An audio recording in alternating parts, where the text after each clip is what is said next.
Black Earth offers a full suite of humic solutions, from high-purity granules to powder, liquid, and soluble formulations, all powered by pure humulite. Trusted by growers worldwide from one of the world's rarest humulite reserves. Grow stronger with the power of Black Earth humulite. Learn more from mine to market by visiting blackearth.com.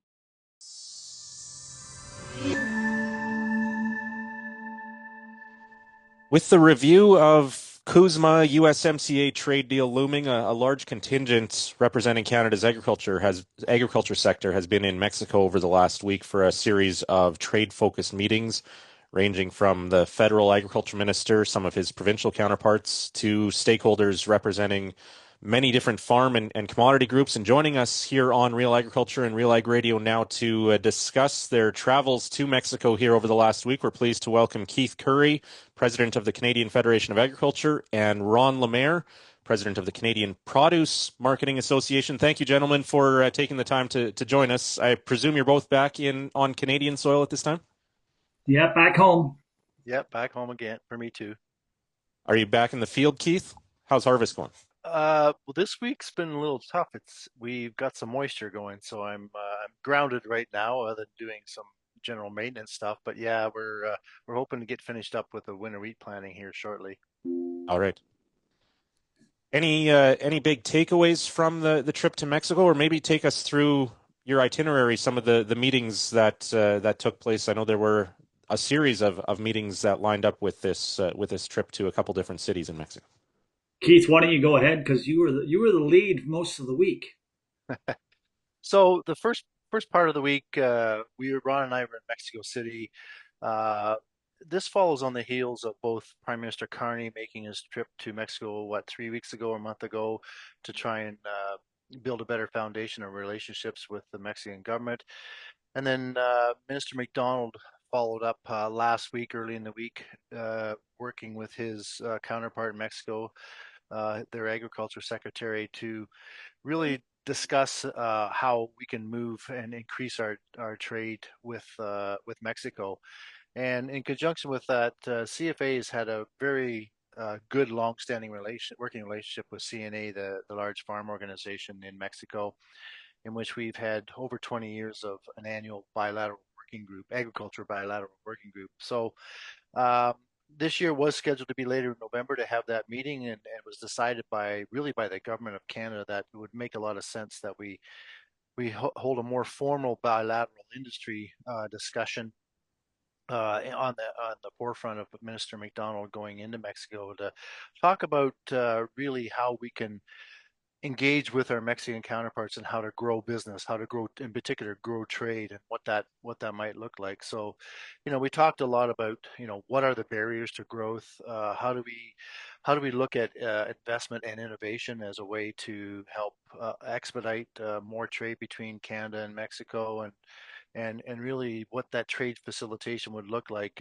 and how we move forward, and really focus on the barriers, because there's one thing that was common, I think you'll agree, Ron, is that there's a real want by both sides to increase that trade. So that's why we brought in industry sectors, both from Canada and Mexico, so that the sectors themselves can have those conversations face to face. And at the end of it, then we summarized, and then we presented to the two ministers of agriculture. So it was quite productive.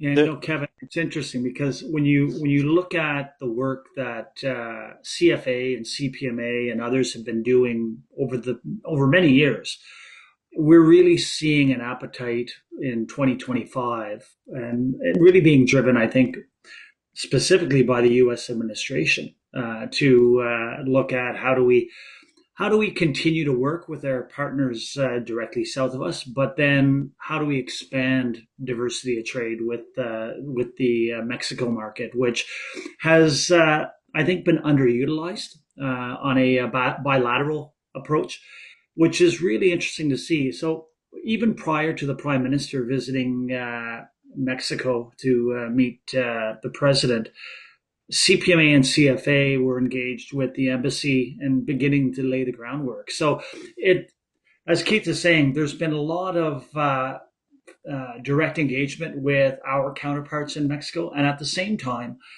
I think the listeners should be aware, like the work CFA has been doing and the work CPMA has been doing and others to ensure agriculture was even in the release by the Prime Minister. So sometimes we forget, we see ourselves in agriculture as a driving economic engine in Canada. We are a rural force. We feed the country. We feed the world. But in the last 9 months, all we've been hearing is automotive, aluminum, forestry. And those are significant sectors, but we need to ensure agriculture is not put in the background. And a big part of the discussion around the tables was exactly that, right? How do we do the work that we were doing even before the Prime Minister and President began speaking and continue to push that forward through the existing mechanisms we have, as Keith noted already, but at the same time, how do we start expanding those mechanisms and look at driving trade? And the trade opportunities could be significant if we look at creatively how we expand, whether it's AI, whether it's technology, whether it's commodities. The base we always go back to is let's look at commodity trade. But at the end of the day, we have so much more in Canadian agriculture to push, towards Mexico. So both countries in the press release, the readout that came out from both governments, agreed to several commitments around cutting red tape, regulatory recognition, some of it on the testing, the laboratory side of things. I know there was some mention of easing import requirements for apples from Eastern Canada, Ron. Also electronic certification for some plant products, including canola and wheat. When you look at that list of accomplishments coming out of this trip, I know some of this, what you're talking about is longer term and bigger picture, but in terms of specifics out of this, the meetings that took place last week, what tops the list in terms of those accomplishments? Maybe I'll start with you, Ron. For produce, apples. Listen, we've been visiting Mexico for the last 3 years, coming out of the pandemic, looking at market opportunities, and when we see the consumer dynamic. So people continue to forget the Mexican market has grown similar to diversity in Canada. And we see significant retail shifts in Mexico with a diversity of retail, but also higher end retail and a consumer market that is growing at the middle class and the upper class. And Canadian apples have an opportunity to access the market to support the Mexican apple trade, but also to meet a Mexican consumer demand, which is similar to what we're seeing in Canada. Because of the US administration, Canadians are looking at alternatives to a US product. And what's interesting is so are the Mexicans. And the Canadian brand has a strong opportunity to introduce itself within the Apple category and begin building a great relationship with the Mexican consumer. The next step is potatoes. How do we look at the potato market, especially for the russet potato going into Mexico? So that's our next big strategy to push forward. But overall, I think for us, apples is key. But also, you mentioned regulatory alignment, removing trade barriers that are really aren't necessary. They could be dated based on the science, and I think we really need to sit down between Seneca and CFIA and Health Canada and begin aligning our key strategies on the regulatory side, almost like a regulatory cooperation strategy that we had with the US years ago. Mm-hmm. Keith, how about you from your perspective? So certainly for CFA, it's a much broader picture because we represent really all of agriculture. So picking and choosing winners isn't something that we can do because we think they're all winners. But we certainly focusing on in the early days the low-hanging fruit. What are products that we can move quickly into a country like Mexico? And I think it all starts with a plan off the top, and part of that plan was a real commitment by both sides to reinforce that commitment to an integrated supply chain. I think that's key to be able to move products, is that supply chain has to be functioning, it has to be in place, and has to be smooth running. And that leads to what Ron was talking about, how do we make that cross-border action happen quicker? Digitalization was talked about a lot, AI and digitalization, on how we can make things easier at the border, especially for commodities that Ron represents that are perishable, have a limited shelf life. We need to get them across the border quickly. But really, it's looking, as I mentioned, low-hanging fruit. We know that they have a growing milling business in in Mexico, so they're looking at some of our cereals that they can bring in to increase their pastry production in Mexico. There was a significant meat presence at these meetings. Minister McDonald made an announcement on the Wednesday about Costco. I think there was 28 stores, Costco stores in Mexico that were now going to be selling Canadian beef.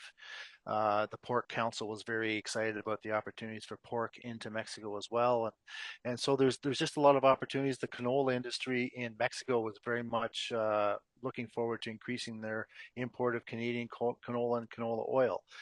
So there's some immediate products that we can be working on quickly, and I think one of the good aspects of these discussions not only was to continue in them, but to make them more formal. Instead of meeting once a year, let's meet on a, say, for example, a quarterly basis. But in the meantime, like Ron said off the top, they've been meeting with their counterparts in Mexico for years. We just need all of our sectors to start meeting with the sectors, the same sectors in Mexico, and have those discussions ahead of those, say, quarterly meetings, so that we can really speed up and ramp up the process of getting trade across the border between the two countries. You know what's Is interesting and that we saw coming out of the meetings is the proactive views the Mexican industry is beginning to take relative to how we develop trade, and the voice they're having, not about protecting, only having a protectionist approach on their markets, but how do we actually enable and how they enable their governments.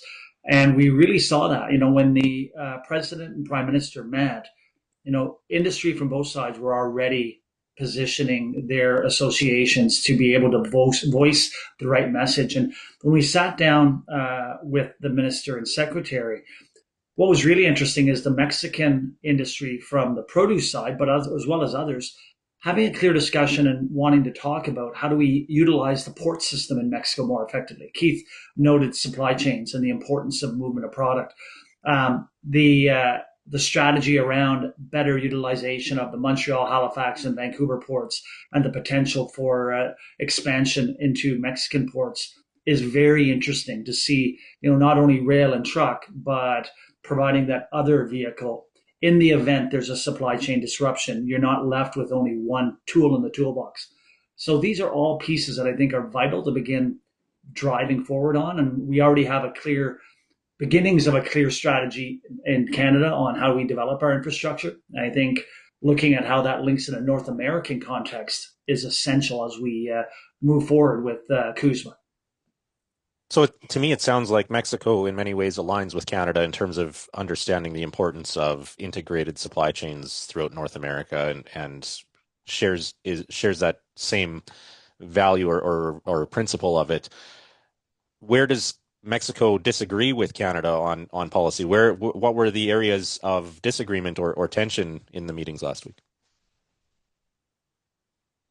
It was a fairly, and Ron, you can jump in here and correct me if I'm wrong, but it was actually fairly positive. Okay. There's always going to be certain sectors that want to be protective of their sector, when they don't want other countries coming in and displacing their own farmer supply.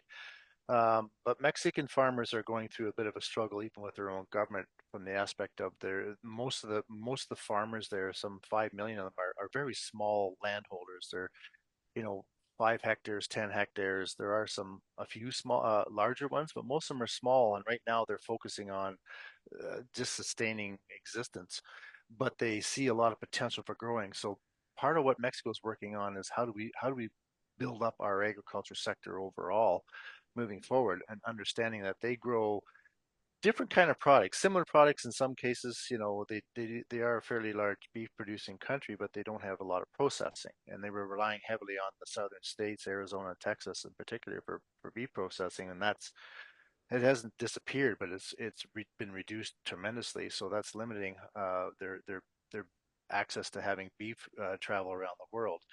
But some of their tomatoes and their avocados and a lot of the pork products, some of the nuts that they grow down there are things that we can't grow. Uh, there's opportunities to expand that trade, and really it was similar frustrations that we have around, as I mentioned earlier, sort of getting access to the border, having CFIA being more efficient, and their respective governance on trade passing through the border, having that governance piece smoother, so that we make sure that we're not missing opportunities because we just can't get it across the border in a timely fashion. Okay. You know, Oh, go ahead, Ron. Yeah, no, I was just going to say, Keith hit it on the head, and I think he mentioned about digitization within our efficiencies and, all of agriculture is going to be fundamental. And I think the border is key here for us. And the point on Mexico has a diversity of production, and especially, Keith mentioned some of the horticultural side. We just don't grow in Canada. So there is an open recognition of how we look at bilateral trade. And that was brought up a few times, making sure if we have trucks coming north from Mexico, what is the backhaul, right? Or boats coming in or rail going down, and ensuring they're full going both ways. And I'll be honest, that hasn't always been a dialogue that we've had with Mexico, right? It was traditionally, we just want to sell to Canada, or the Mexican grower was shipping to the U.S., not even realizing their product ended up in Canada because of the cross-docking within Texas and or Arizona. So there is a change in business philosophy that the Mexicans are realizing, saying, my gosh, I have product ending up in the country. Why am I not working directly? And why am I not developing a strategy where we see, the flow of products going both ways? And that is new within the last 3 years. Okay. Well, I think it's even you can say, Ron, it's been expedited by the recent actions in the U.S. in the last 8 months, and that much like we are, Mexico has a lot of their eggs in the same basket when it comes to trade, and that's with the United States. And now they're realizing, maybe we should diversify our trade. So what's the most logical first step? Well, let's go to our next closest neighbor, and that's Canada. So there's a real desire by Mexico to look at diversification, and there's it just, as it turns out, there's a better fit than we realized there was for both sides. So I think that's really pushing this quicker than maybe it would have otherwise. Yeah, a lot of parallels, it sounds like. This meeting, along with the trinational accord that took place as well over the weekend, my understanding is this is in many ways setting the stage for the agriculture part of the CUSMA negotiation or review, I should say, technically still a review next summer. Your thoughts, Keith, in terms of where things stand coming out of that meeting? There was representation at the trinational accord from the state departments of agriculture across the U.S. What was the feeling in terms of commitment towards maintaining this deal and what it might look like going forward? Well, I think everybody was under the agreement that, this we don't want to rip this free trade agreement up and start over. This is about reviewing it, seeing what works, fixing what doesn't work, and let's get this done as quickly as possible. And certainly the provincial ministers that were there were very much aligned in, do no harm. Let's make sure that we maintain this relationship and trade that we have. Certainly Mexico was on the same page, and obviously Canada too. So while we didn't get into some specific nuts and bolts about what that would look like, there was general conversation about how we move our respective governments forward and making sure that we get the best deal for all of our countries while not screwing up this great relationship we have from a trade perspective between Canada, Mexico, and the United States. You know what, Kevin? Yeah, no, I agree with Keith. And I think the biggest piece that we're looking at here is everyone, especially coming out of the bilateral with Mexico and Mexico City, we saw alignment, as you hear, and opportunity of what CUSMA or TMEX looks like moving forward. But the key was the state. What was going to be the position from the U.S. states that were present. And by coincidence, we actually held board meetings at CPMA in Texas. It's a strategic move for us, meeting with one of the major ports of entry crossing for Canada and the U.S. into Mexico, and Mexico through U.S. into Canada. And what was interesting when we ran our meetings, working with the consulate there, as well as with the state government and business associations, Texas was aligned with us in discussion of the importance of that border and the importance of trade moving through and labor that it creates, commercial transactions. So when I went to the trinational, I was curious to see what the other states were going to also bring to the table. And I don't know, Keith, I heard a resounding alignment across the states that were present.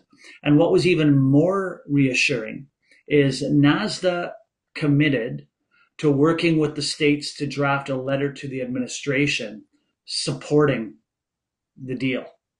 How they can ensure we remain tariff free in agriculture, which is beginning to be a concern right now because there are rumblings in the market that the president is looking at that baseline tariff of 5 to 10%. And if there is a baseline tariff for many in agriculture in a low margin business, a 5% baseline tariff would be catastrophic. And a commercial transaction between all three countries, if we start seeing retaliatory, it drives costs into the system, it increased food inflation, it creates a trading bloc that was stable and strategic and grew over the last many years into, as we've seen recently, a great challenge for everybody. So I was reassured hearing from the states that we're committed. We want the deal to move forward. Sure, we can always improve, but we don't want to see it totally disrupted and thrown out. Yeah, I think just to add on to what Ron was saying, um, Canada is the number one trading partner for 36 states and in the top three for 43 of the 50 states in the U.S. And they know that, they understand that, and so as Ron said, the NASDA folks, there was 4 or 5 secretaries of agriculture from states there that really didn't want this messed up. And I know in my conversations with the American Farm Bureau over the last few months, I mean, they're really pushing the administration to be very careful about how they move forward because our industry, like so many others in this country, is so integrated with the U.S. and now Mexico as well. So we really want this to not do any harm to everyone in all three countries, and really there was a underlying sentiment that food security is national security. Not so much from a defense standpoint, but certainly from being able to feed your people and driving the economy through feeding your people. So there was that underlying tone that was through the entire meeting, which was very positive to hear. All right. Final quick question then. What are the next steps when it comes to the Canada-Mexico relationship and following up on the discussions that took place here over the last week? Start with you, Keith. I think more of the same, Kelvin. We're going to not only continue the dialogue, but we're going to probably formalize it even stronger. And as I mentioned off the top, we're looking to set up more regular meetings as a collective group to really hone in on some of the low-hanging fruit and then some of the long-term plans that we need going forward to increase this trade. And I think it's going to be incumbent upon Ron and other sectors in the Canadian ag industry to meet with their Mexican counterparts on a more formal and regular basis to feed into this, let's say, I'll just say quarterly for lack of a better term, meeting of the larger industry group so that we can have something to give to our respective governments that they can actually use to facilitate better trade. Yeah, Ron, how about from your perspective? Is this about getting ahead of the official formal talks between government officials? Without a doubt, this gives us an opportunity, Calvin, to dive right into state discussions now that we have a really good feel for, as Keith was saying, where the majority are moving. We're already engaged. I'll be meeting with representatives from California. We already engaged with Arizona and some of those border states that are really see the need for a relationship to move forward, but also moving north. When we start looking at northern border states that rely heavily on a relationship with Canada. So as an organization, we're engaged and we'll continue to be engaged with our Mexican counterparts. The other piece that was coming out of these tri-national meetings was the 2026 International Year of the Woman Farmer. And we run a women in produce program. I know CFA and through Jill, there's a lot of work to really empower female farmers, women farmers in the business.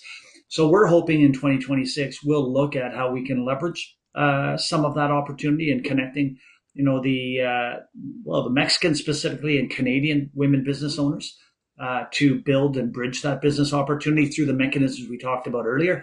But at the same time, maybe look at a North American strategy. And that is a good example of why CUSMA works. right? It can enable these businesses. It can look at underrepresented groups, and it can really drive a diversity of business that we wouldn't necessarily recognize as a growth area, which could be the difference in driving change in our market.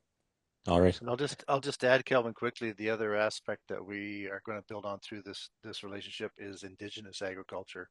Mm-hmm. Just here in Canada, we have over 300 million potential acres of agriculture production lands, and so that'll be a big part of our conversations going forward as well. All right. Well, we'll certainly stay tuned. We've been speaking with Keith Currie, president of the Canadian Federation of Agriculture, and Ron Lemaire, president of the Canadian Produce Marketing Association, talking about their travels to Mexico here over the last week. Thank you, gentlemen, for taking the time to join us today. Thanks, Thanks, Cal. Calvin.